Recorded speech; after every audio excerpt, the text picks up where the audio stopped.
Aleluias. Meus amados irmãos, a paz do Senhor Jesus, graças a Deus que nos dá a vitória de estarmos mais uma terça-feira na sua casa, para juntos nós meditarmos na palavra de Deus. Queridos, hoje eu vou estar dando continuidade à mensagem que nós iniciamos na terça-feira passada. Nós estamos falando, desde terça-feira passada, sobre 7 conselhos para vivermos bem no livro de Provérbios. Provérbios é um livro que tem centenas de conselhos, mas entre essas centenas de conselhos, eu separei 7 conselhos para estar ministrando aos irmãos. Eu tenho o texto base que eu tomei na terça-feira passada. Pode ficar sentado, vou fazer a leitura aqui e nós vamos orar a oração intercessória no final. Na terça-feira passada, nós lemos Provérbios 19, o versículo de número 20 e o versículo de número 21, onde o sábio diz: ouve o conselho e recebe a correção, para que seja sábio nos teus últimos dias. Muitos propósitos há no coração do homem, mas o conselho do Senhor permanecerá.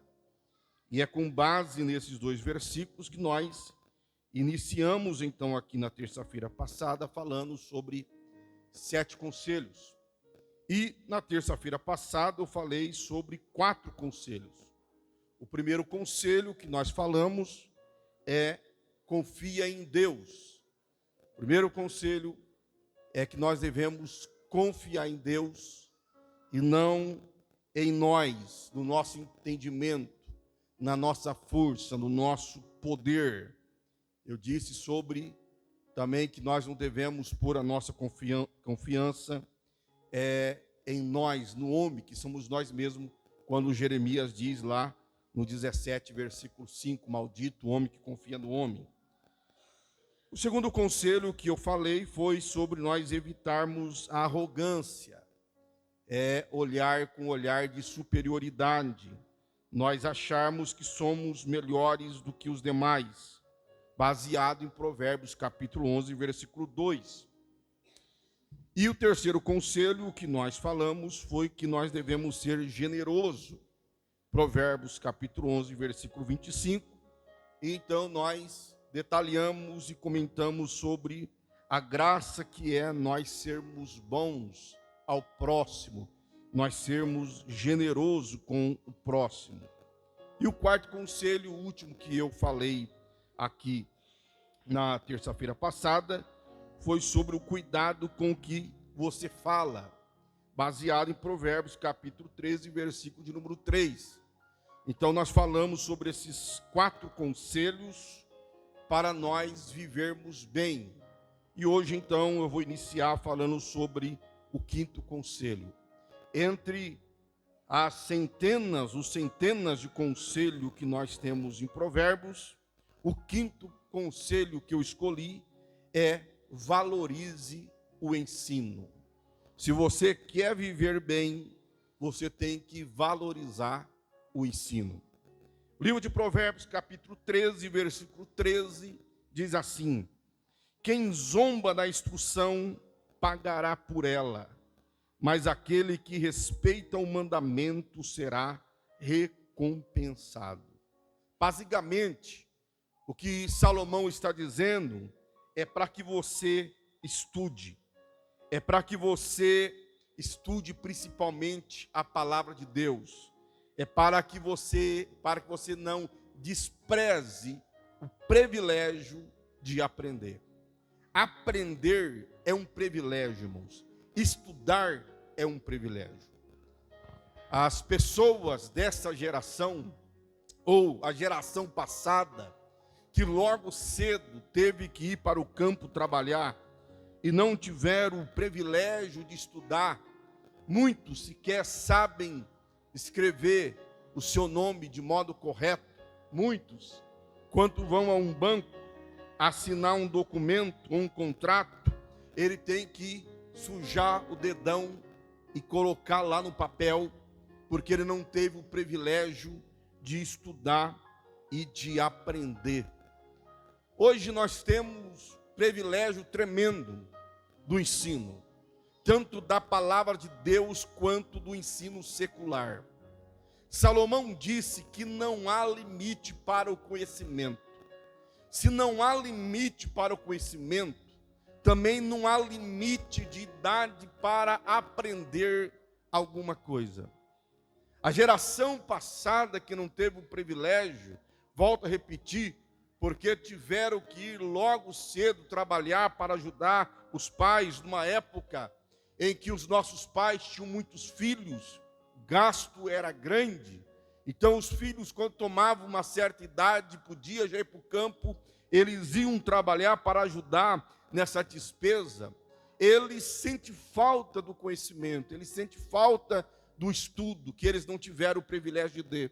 E eu conheço N pessoas que mesmo que não tiveram a oportunidade do conhecimento, eles se esforçaram para que os seus filhos pudessem ter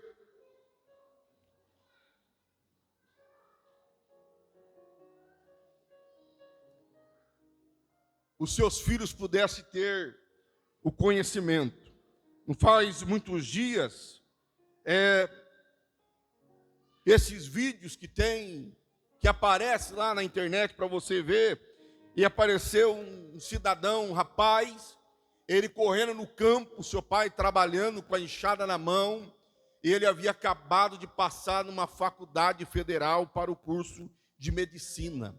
O pai não teve o privilégio, estava lá no campo trabalhando, ainda trabalha, mas ele se esforçou para que o seu filho pudesse ter o conhecimento e pudesse se formar em alguma coisa. Também não faz muito tempo, saiu nos principais jornais do Brasil, uma senhora já de mais de 80 anos, e depois, em outra época, outro senhor também de mais de 80 anos, que conseguiram se formar na faculdade de Direito. Essas pessoas não vão desempenhar o papel do direito, mas ele procurou o conhecimento, até porque o conhecimento traz uma satisfação própria para quem o tem. Uma pessoa que procura conhecimento, ele se sente bem. Mas quando Salomão aqui ele fala sobre valorizar o ensino, procurar o conhecimento, aprender o máximo que você puder, principalmente aqui, está relacionado à palavra de Deus. Infelizmente, irmãos, muitas pessoas não valorizam o conhecimento da palavra e da vontade de Deus. Não se esforçam em procurar conhecer a Bíblia Sagrada. A Bíblia diz que o meu povo se perdeu, foi destruído por falta de conhecimento.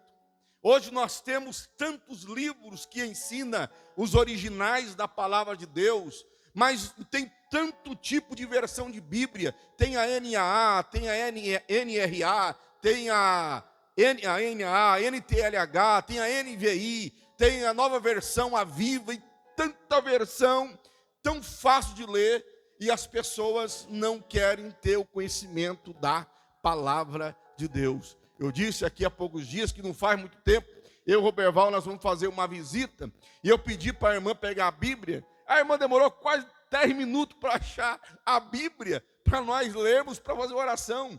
Quer dizer, não valoriza o conhecimento da palavra de Deus. Nós erramos por falta de conhecimento. É o conhecimento que nos traz a certeza do nosso caminhar, do nosso andar. É por isso que o salmista diz que lâmpada para os meus pés é a tua palavra e a luz para o meu caminho. Porque a palavra de Deus, ela nos dá diretrizes, ela nos dá direção. E Provérbios 19:16 diz assim, quem obedece aos mandamentos preserva a sua vida, mas quem despreza os mandamentos, o conhecimento, nos seus caminhos morrerá. Então o conhecimento é vida. Quando você tem conhecimento, você tem vida. Quando você estuda, você está sendo edificado para a vida. Há pessoas que dizem assim, mas eu não tenho tempo para nada, a vida é muito corrida. Há um filósofo grego que viveu supõe que nasceu no ano 5 a.C. e morreu depois do ano 65, Sêneca. Há um livro de Sêneca sobre viver bem, que ele questiona isso. Ele questiona o fato dos romanos dizer que o tempo era muito corrido. Aí ele fala assim, olha, o tempo é corrido para aquele que desperdiça o tempo. E muitas vezes nós desperdiçamos o nosso tempo, e nós cometemos uma mentira, de falar que nós não temos conhecimento porque nós não temos tempo. Nós passamos horas no Facebook, no Instagram, no YouTube, nós passamos horas no WhatsApp, e nós não procuramos o conhecimento. Quando vai ver, já passou o tempo, e a pessoa não leu sequer um texto da palavra de Deus. Não leu sequer um versículo da palavra de Deus. É nós não valorizarmos o conhecimento da palavra de Deus. E Salomão disse, se você quer viver bem, você tem que procurar o conhecimento. A Bíblia diz, instrua o homem sábio, e ele será ainda mais sábio. Ninguém chega no limite do conhecimento. Há pessoas que não vêm aqui no culto de ensino porque ele acha que já conhece muito. Eu tenho tantos anos de crente, não preciso conhecer mais nada. Quando a Bíblia diz que você instruindo um sábio, ele se torna mais sábio. Ora, o sábio, num linguajar raso, baixo, ele já alcançou o limite do conhecimento. Mas Salomão disse que ele ainda não alcançou, porque ele ainda precisa de instrução. Instrução. Não importa quanto tempo você tem de crente, você pode ter 40, 50 anos de crente. Mas a palavra de Deus é uma fonte inesgotável. Nós estamos sempre aprendendo com pessoas que conhecem mais do que nós e com pessoas que conhecem menos do que nós. O maior erro nosso é pensar que nós só aprendemos e conhecemos com pessoas que conhecem muito. Um dia falaram para mim assim, pastor, mas é fulano que vai dar aula na escola dominical, eu não vou não. Mas agora Deus está fazendo seleção para quem Ele vai usar para ensinar. Deus, Ele usa desde o homem mais sábio ao mais indouto. Ele usa todos que se põem na mão dEle. É óbvio que uma pessoa que não procurar o conhecimento, ele não vai saber o significado original, isso e aquilo. Mas mesmo no fato dele errar, você consegue aprender no erro dele. Então nós aprendemos com todos. Nós temos que valorizar o conhecimento. Nós temos que valorizar a leitura. A pessoa que passa a vida sem ler um livro. A pessoa que nunca pegou um livro para ler, ainda que ele tenha leitura. Não estou falando de pessoas que são analfabetas. Ainda que hoje tem até livro em áudio para você ouvir. Mas pessoas que não lê nada. É lógico que não lê um livro, sequer vai ler a Bíblia. Irmãos, se você quer viver bem, procura o conhecimento. Valoriza o ensino. Você não quer aprender? Valorize então aquele que está procurando o conhecimento. Incentiva ele a procurar mais. Porque o conhecimento nos traz graça para viver melhor dia após dia. Amém, meus irmãos? Uma pessoa que é um agricultor, que talvez seja a maioria aqui. Olha, há uma variação na temperatura.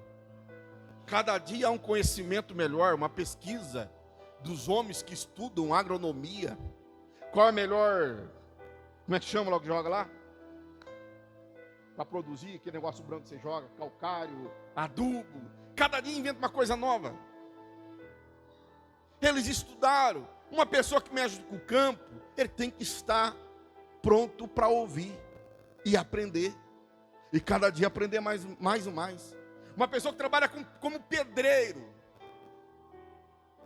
Querido, nunca teve tanta facilidade para trabalhar com pedreiro do que no dia de hoje. Por isso, principalmente aqui na Nova Resende, parece que o cara trabalha uma semana de ajudante, na outra semana é pedreiro. tem cunha, tem isso, tem aquilo, tem uma máquina disso, máquina daquilo. Agora, eu lembro quando eu comecei a trabalhar de pedreiro, a gente fazia massa, Leí, acho que é desse tempo. A gente pegava, jogava cimento em cima da massa. Colocava, você pegou esse tempo? Colocava um piso na água, para encharcar de água. Aí depois jogava água em cima daquele cimento, o senhor também desse tempo. E aí assentava o piso e fazia uma sujeira terrível. Os dedos eram tudo comido pelo cimento. Quem faz isso hoje? Hoje você escolhe que tipo de argamassa você vai usar, né? É o conhecimento. Agora, se você não ficar atento ao conhecimento, se você não valorizar o ensino, o aprendizado, você fica para trás. Então, valorize o conhecimento. O sexto conselho que Salomão dá para nós vivermos bem é nós avaliar a situação antes de agir. Esse eu acho primordial para nós. Avalie antes de agir. Olha o que ele diz no Provérbios 14:15. O inexperiente acredita em qualquer coisa, mas o homem prudente vê bem onde pisa. Querido, as pessoas mentem. A Bíblia já diz: seja todo homem mentiroso. As pessoas mentem. É justamente porque as pessoas mentem que nós devemos fazer uma análise dos fatos antes de nos comprometer com algum negócio. Muitas vezes nós entramos em negócio furado porque nós não avaliamos a situação bem antes de entrarmos naquele negócio. Nós não avaliamos a situação, todo o panorama, para que nós tenhamos o conhecimento correto daquilo. E justamente por não avaliar antes de agir, é que muitas vezes nós trazemos muito problema para a nossa vida. Você não pode entrar em qualquer negócio só porque ele parece que é bom. Você não pode entrar em qualquer situação só porque a promessa do ganho. Olha que coisa interessante. Saiu no Fantástico domingo. Eu não tenho televisão, não que eu seja contra. Eu não tenho porque a minha filha quebrou a minha. Fez questão de quebrar a minha televisão de 50 polegadas. Lá em Alfenas ainda, e não comprei. Estou esperando ela pagar. Mas, estava lá no Fantástico, eu vi pelo Twitter, fui assistir. Um pastor, um cara disse que é pastor. Ele falava assim, talvez vocês viram. Ele falava assim: olha, não, eu estou precisando, estou com uma herança para receber, não sei de quantos quinquilhões de dólares, e você me dá aí 100 mil, e eu vou dar um quinquilhão de dólares para você. Querido, se juntar as riquezas dos homens mais ricos da terra, não está um quinquilhão. O que o cidadão vai dar os 100 mil? Por quê? Porque ele está pensando no quinquilhão. Aí entra uma situação, perde o dinheiro. Aí depois é humilhado publicamente, porque vai ainda no canal de televisão, para falar assim: o cidadão me roubou. Roubou, é verdade, roubou. Mas o que fez ele entrar nessa roubada? Primeiro a ganância. Vou dar 100 mil, vou ganhar um quinquilhão. É um pastor, creio que tem de pastor marreta, pastor vagabundo. Eu nem vou usar os outros adjetivos aqui, mas picareta nesse mundo. E as pessoas acreditam numa palavra dessa, porque por causa da ganância. Não avalia a situação, porque a única coisa que ele vê é o lucro, é o lucro, é o lucro. Queridos, há problemas que vêm sobre nós, simplesmente porque nós não tivemos a prudência de avaliar completamente a situação. Quantas pessoas hoje estão com seu nome sujo, porque entrou como um fiador de outro. E a Bíblia diz que quando você se torna fiador do teu irmão, você coloca a tua roupa na mão dele. Não importa quem ele seja, pode ser o mais santo da terra. Se ele lhe pediu para ser fiador, não seja fiador de ninguém. É a Bíblia que ensina. Aí depois o cidadão, porque tem imprevisto. Certo? Tem imprevisto. Onde você é meu fiador, você é seu fiador, o pastor Sal. Vou lá, vou pegar lá 30 mil reais. Aí, irmão Nivaldo, só, meu, acontece um imprevisto. Eu caio doente. E eu não consigo pagar aquela dívida. Não é que eu não quis pagar. Eu caí doente numa cama, não tenho como trabalhar, a igreja não tem como me assalariar, porque tem que colocar outro pastor para pastorear. Eu vou pagar como? A quem vai pagar? O senhor paga, o senhor não vai receber o SPC. Não é que o cidadão é caloteiro. Tem uns que é caloteiro. Tem uns que é. Mas o cidadão, ele é honesto, mas a situação adversa acontece na vida dele. E aí ele não consegue pagar. Pronto, vai ficar para você. E a Bíblia já diz que se você fazer isso, você está colocando a tua roupa. Quando diz colocando a tua roupa, é que você vai ser envergonhado, humilhado, a nudez. A nudez na Bíblia é vergonha, humilhação. E nós entramos nessas roubadas porque nós não avaliamos a situação de modo correto e completo. Então, se você quer viver bem, se você não quer ter problema, avalie. Espera aí, será que eu devo? Será que de repente essa pessoa ficar doente ou morrer, eu vou ter recurso para poder quitar? Eu não vou ficar em aperto, eu não vou apertar minha herança dos meus filhos, eu não vou fazer meus filhos passar, minha família passar necessidade por causa disso. Será que eu posso entrar nesse negócio? O negócio parece que é lucrativo, é bom, mas será que dá para mim mesmo? Será que eu estou pronto para perder esse dinheiro? Eu coloco algum dinheiro em criptomoeda. Me sobra 50 reais, vou lá e compro criptomoeda. Mas quando você vai ver os promotores de criptomoeda, eles falam assim, eu vou repetir aqui. Eles falam assim, ó, não põe um dinheiro que vai fazer falta para você. Põe o troco, eles falam assim, tá? Entenda. Põe o troco da pinga. Põe o troco do táxi. É esse dinheiro. Por quê? Porque se for uma furada, você não perdeu nada que vai lhe trazer dano. Então me sobra 50 reais, que não está fazendo falta, eu vou lá e ponho. Já há alguns anos que eu faço isso. Vou lá e coloco. Está lá, fica lá. Na expectativa de um dia dê um boom, como teve do Bitcoin. Que quem comprou por centavos há 20 anos atrás, hoje tem bilhões e milhões. Vocês têm histórias e história. Hoje um Bitcoin vale mais de 200 mil reais.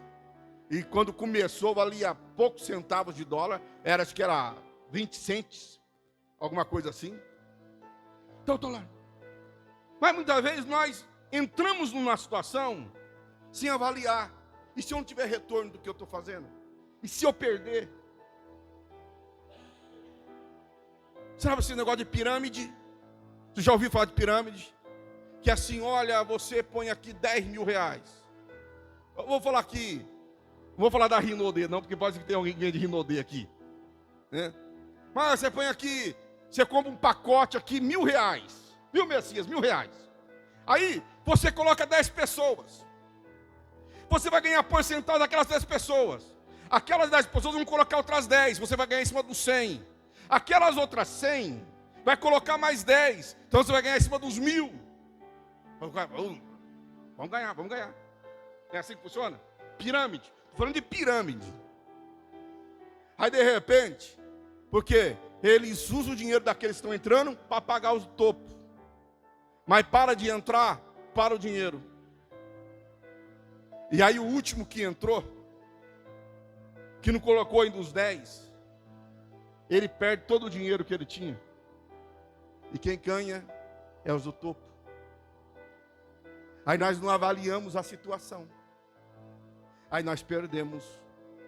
E aí nós vivemos com estresse, entramos em depressão, se tornamos chacota na boca de muitas pessoas. E nós, sabe o que nós fazemos? Oh Deus, tu é culpado. porque o Senhor deixou, porque o Senhor não falou para mim. Aqui, ó, Deus está falando há 5.000 anos. Ó, pô, Moisés, há quase 4.000 anos, Deus está falando e nós não ouvimos. Aí nós queremos culpar Deus da nossa desgraça. Nós queremos culpar Deus dos nossos maus negócios. Nós queremos culpar Deus da nossa dor de cabeça, porque nós não avaliamos a situação antes de entrar nela. Provérbios 4:26 diz assim, ó, pense bem no que vai fazer, e todos os teus planos darão certo. Provérbios 14:8, a sabedoria do homem prudente é discernir o seu caminho, mas a insensatez dos tolos é enganosa. Provérbios 22, versículo 3, e também 27:12, repete a mesma coisa, assim, ó, o prudente percebe o perigo e busca refúgio. O inexperiente segue adiante e sofre as consequências. Queridos, há pessoas que estão sofrendo que não foi falta de aviso. Eu contei já, talvez eu já contei, ou talvez foi em particular, eu lembro que contei para alguém, aqui. Eu pastoreava, a primeira igreja que eu pastoreei no ano 2006. Eu tinha 30 anos de idade. Naquele tempo eu era magro ainda. Cara de criança. Novinho. Eu, minha esposa, eu era cooperador. Fui assumir aquela igreja como cooperador. Nem diácono eu era. Cooperador. Turma não dava muito crédito. Fiquei 3 anos, 10 meses nessa igreja. Aí um rapaz, meu tesoureiro da igreja, ele chegou e diz assim, ó, pastor, surgiu aí, ele morava num bairro distante para vir para a igreja. Surgiu aí um Voyage, tal, vou comprar um Voyage. E a mulher estava grávida. Ele tinha financiado uma casa. A casa ia ser entregue. Ele ia ter de colocar piso nessa casa, porque a casa era dada sem piso, só com piso, só na cozinha e no banheiro. No resto do quarto, sala, tinha que colocar piso. A mulher, acho que estava para ganhar neném, 6 meses, não lembro mais bem. E ele falou que ele tinha um dinheiro lá, e ele ia comprar esse foi para a igreja e tal. Eu disse para esse senhor, meu irmão, posso dar um conselho para o senhor? Ah, fala, pastor. Falei, não compra um Voyage, não. Compra um Fusquinha. Ele olhou assim para mim, falei, você conhece mecânica? Não. Falei, veja bem, a sua casa vai sair daqui uns dias, você vai pegar a chave da casa e vai ter de colocar piso nessa casa. Você vai gastar com pedreiro, você vai gastar para comprar material. A sua mulher vai dar luz daqui a alguns meses. Acho que faltava 3 meses, eu não lembro mais. E se essa criança cair doente? Você está pronto para comprar fralda para essa criança? Você está pronto para alguma circunstância diversa que vier, que a criança, você tem que gastar dinheiro com ela, porque tem criança que gasta muito dinheiro, fica doentado. Compra um Fusquinha, porque dizem que se você tiver um alicate, um pedaço de arame, você consegue arrumar o carro, o Fusca. Tem mecânico aí, deve saber melhor aqui. Diz que com um alicate e um arame. E falei, e a manutenção barata? Estou falando de 2006, eu não sei agora. E ele ouviu, o senhor está certo. Aí no domingo ele chegou lá que Voyage. Olha, aquele Voyage deu tanto trabalho para aquele rapaz. Ele gastou tanto dinheiro com aquele Voyage, que ele não via a hora de alguém pegar aquele Voyage e levar embora para a bicharia. Teve que colocar piso, do jeito que eu falei para ele. Endividou. Os cartões foram bloqueados. Por quê? Por não saber avaliar a situação. As pessoas têm o costume de não ouvir pastor. Pastor, irmãos, principalmente esse que vos fala, é um Zé Mané. Comedor de arroz e feijão como você. Mas eu lembro quando eu assumi essa igreja, o pastor setorial foi lá me empossar. Ele falou assim, olha, pastor é um comedor de arroz e feijão como qualquer um, cansa, tem fome, tem sede, só que tem coisas que Deus só fala com o pastor. E ele tem resposta que nem ele mesmo sabia que teria, porque Deus põe na boca dele. E eu acredito nisso fielmente. E muitas vezes nós sofremos por não ouvir os conselhos que vêm deste altar. E quem sabe hoje está surgindo um negócio para você, e Deus está dizendo para você: avalie bem, para depois você não reclamar. Toma cuidado onde você põe o teu pé. Porque aonde você põe o teu pé, Deus não põe a mão dele. E se acontecer qualquer coisa, não culpe Deus. Foi você que não soube avaliar bem a situação. Quantos entendem? Diga amém. Por último, sétimo conselho que Salomão nos dá é para nós aprender a se controlar. Quer viver bem? Aprenda a se controlar. Olha o que ele diz, Provérbios 16, 32.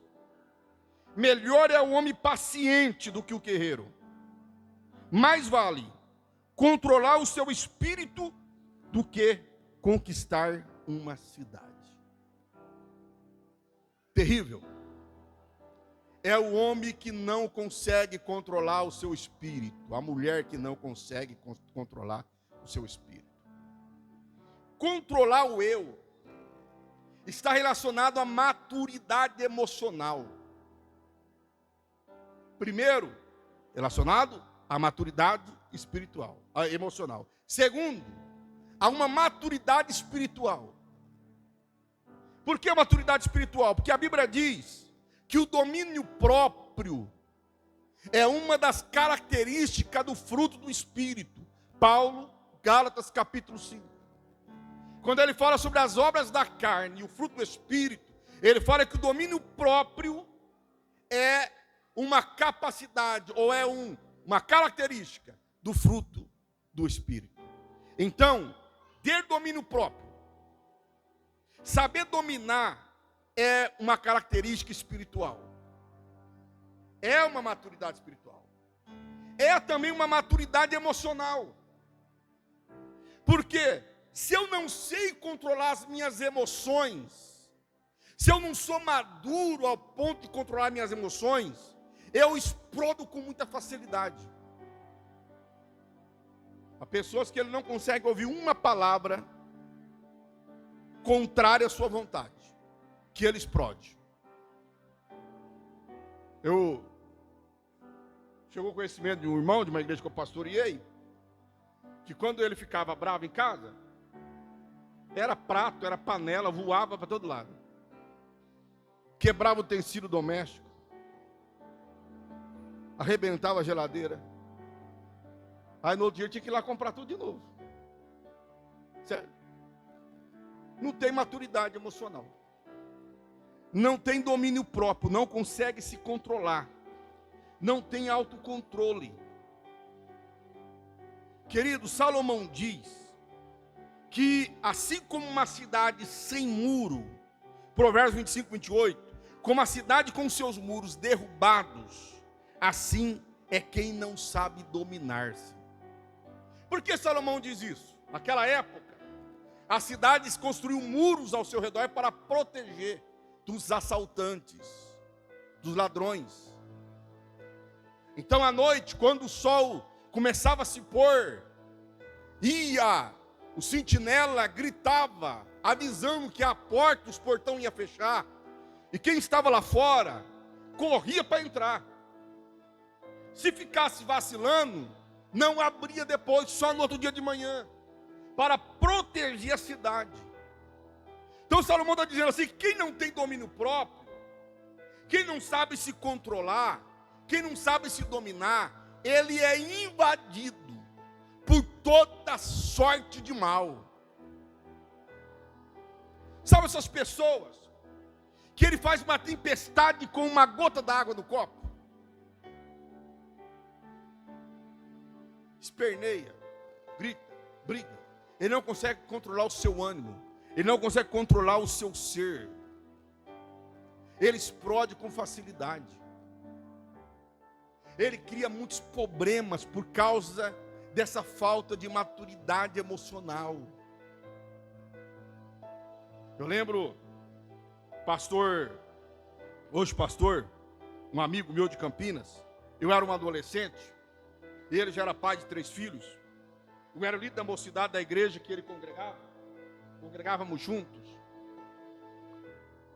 E eu uso aquela figura daquele casal como um exemplo para a minha família, para a minha casa, para a maneira que eu trato a minha esposa, que eu achava muito bonita a maneira dele agir com a esposa, com a sua família, com seus filhos. E ele contava que um dia, novo, recém-casado, e ele era muito de evangelizar, de pregar. E aí no domingo, em Campinas, é costume, domingo tem escola dominical, ensaio com a mocidade, e à tarde, quase todo domingo tem culto ao ar livre. E ele, um evangelista nato, ele ia para o ar livre. A mulher disse para ele assim: hoje você não vai. Ele diz: não, eu vou. Ela: não, você não vai. Eu falei: não, eu vou porque eu tenho um compromisso. Aí ele colocou a sua roupa, quando ele está saindo, ela pega um balde de água e joga em cima dele. Não é tudo dele.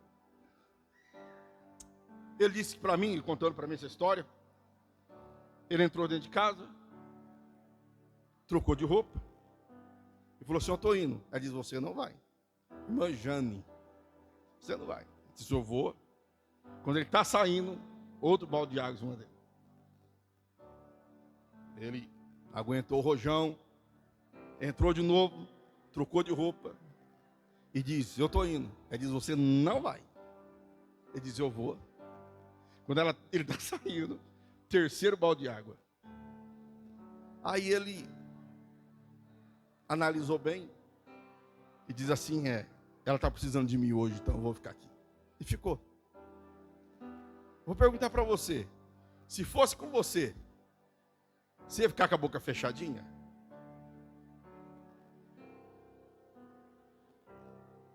Ou a Lei Maria da Penha ia chegar na tua casa? Domínio próprio. Domínio próprio. Ele tem uma vida de casado de sucesso. Os filhos abençoados. Por quê? Porque muitos problemas dentro de casa é falta de controle emocional dos cônjuges. Ciúmes exacerbado. Brigas constantes. E aí, vive uma vida de terror, terrível, de ira e de falta de paz dentro da casa. A casa é um inferno. E a questão não é trocar de mulher nem trocar de marido. A questão é mudar o comportamento, dominar as suas emoções. Querido, nós temos que aprender que é o tolo, como diz Provérbios 29:11, o tolo dá vazão à sua ira, mas o sábio domina-se. Dominar a sua emoção, dominar a tua vontade, ainda quer esmagar. Mas faz um carinho na cabeça, em vez de apertar o pescoço. Em vez de deixar um hematoma no rosto, deixa uma marca de amor no coração do cônjuge. Domina. Você vai ver como vai ser muito melhor a tua vida. Como vai ser muito melhor, você vai viver bem, tranquilidade. Você vai ter prazer de voltar para a tua casa. Há pessoas que não têm prazer de voltar para casa depois do serviço. E a irmã que não tem prazer de ficar dentro de casa com o marido, ela arruma sempre um compromisso. Por quê? Por causa de guerras, porfias, contendas. Por nós não sabermos dominar o nosso eu, dominar a nossa vontade. Paulo vai dizer em 2 Timóteo 1,7: pois Deus não nos deu o espírito de covardia, mas de poder, de amor e de equilíbrio. O espírito que Deus lhe deu, e aqui no Espírito Santo, é o teu espírito, é de equilíbrio. Então você pode dominar a tua emoção, você pode dominar a tua boca, você pode dominar os teus membros, para que você tenha paz, para que você viva bem. Esse dia eu estava passando na rua de carro, e tinha um rapaz, eu tenho ouvido falar a fama dele, e eu fiquei de vergonha no lugar dele. Porque tinha um cidadão dentro da casa, sentado assim na varanda, com o portão fechado, e ele aqui na grade conversando, e o cara não abriu para ele entrar. Porque não tem domínio próprio. Eu pensei, será que a pessoa não tem vergonha de ver que o outro não quer ele ali? Porque não tem domínio próprio.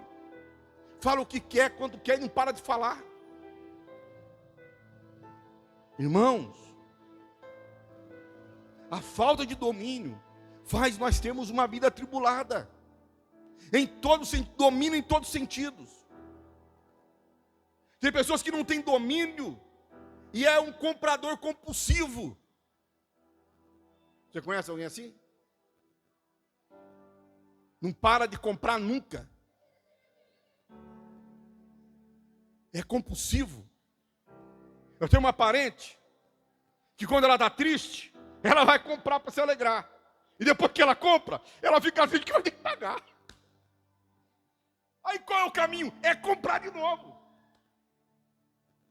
É doença, isso é doença. Então quando nós falamos de dominar, não está falando só no sentido de palavra, de ação, mas no sentido geral, em tudo. Eu perdi uns membros numa igreja que eu pastoreei, novos convertidos, um casal, que casal?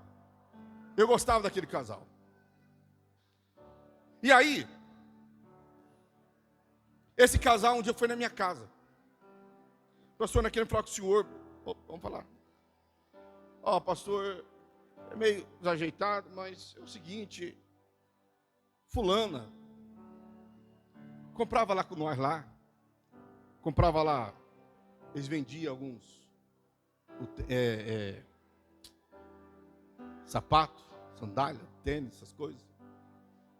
Tá tempo, pastor, e não paga. E agora piorou, agora minha mulher estava sentada no banco, os que tinham cobrado ela.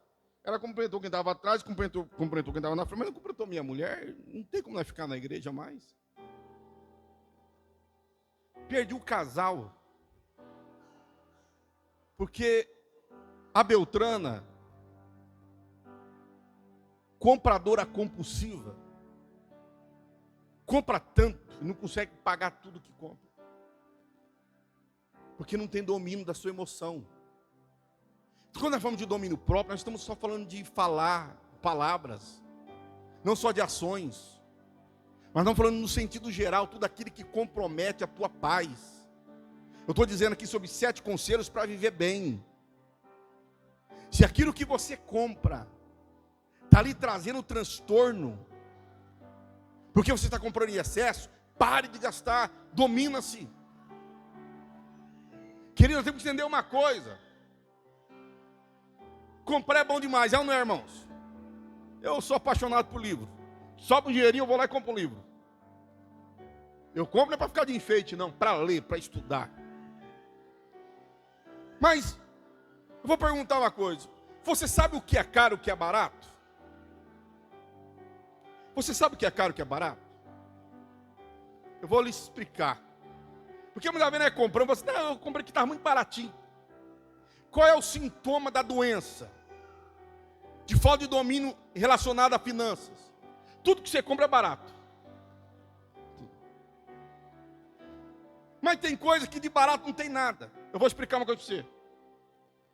Está vendo esse sapato aqui? Eu ganhei, certo?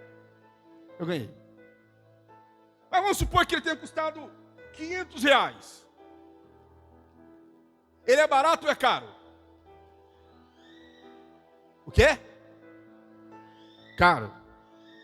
Mas se eu usar esse sapato por 5 anos, ele é barato ou é caro?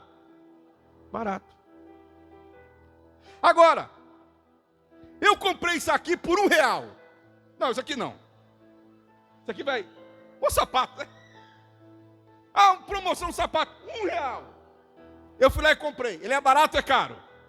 Barato, R$1, né? Mas se eu nunca colocar ele no pé, ele foi barato ou foi caro? Foi muito caro. Você sabe que aquilo que você está comprando é barato ou é caro? Se você usa. Se você usa e tem durabilidade, ainda que você pagou 500, 600 reais, ele é muito barato. Agora, se você nunca usou, mas comprou para satisfazer o teu ego, ainda que ele custou R$1, você comprou algo muito caro. Quem entendeu, diga amém. Então, muitas vezes, não, foi muito baratinho, eu comprei, é barato, isso que não vai fazer falta. Mas de barato em barato, a casa está cheia de barata. Acumulador, acumula, compulsivo, não tem domínio próprio. Eu, como pastor, entendo que a minha função é ensinar coisas espirituais e coisas materiais. E isso aqui é uma coisa que nós devemos todos nós aprender, para nós vivermos bem. Tenha domínio próprio. Amém, meus irmãos? Amém mesmo ou deixa de ser amém?